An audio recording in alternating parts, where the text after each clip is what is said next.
Man's got to know his limitations. Wanting to waste no time in writing the success of Dirty Harry, the sequel Magnum Force would arrive in theaters on Christmas Day 1973.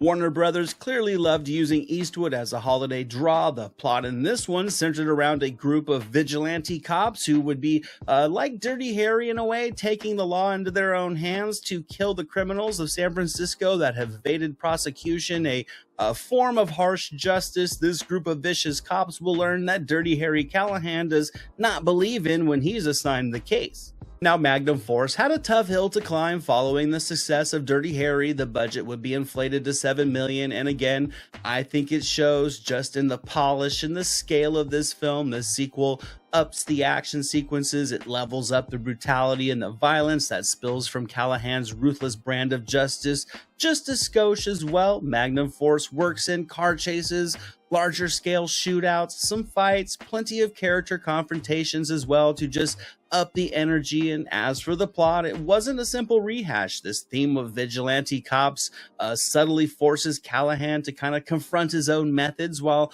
also making Callahan more reflective on the consequences of his actions now that he's more experienced. The story layers for the most part do flow smoothly through the progression. Rarely do they get in the way of the violent action or of Eastwood's steely performance. This sequel was able to capture the same atmosphere of the first, and it navigates a surprisingly compelling plot. The musical score is great once again. It does inject a moody vibe into the film. It heightens the emotion of any given scene effectively, and I think post-direction gives just Magnum Force an artistic flair that I appreciate. I love the angles of certain shots and how he often hides the faces from this villainous crew of bike cops when they are in action. It builds effective mystery, and overall, Magnum Force, I think, is a beautifully shot film. It's textbook 70s filmmaking, and I dig it. The pace was a little bit slower, and the runtime was far too long, but Eastwood and his 44 Magnum carried the energy well enough to pull in $39.8 million at the box office, making it a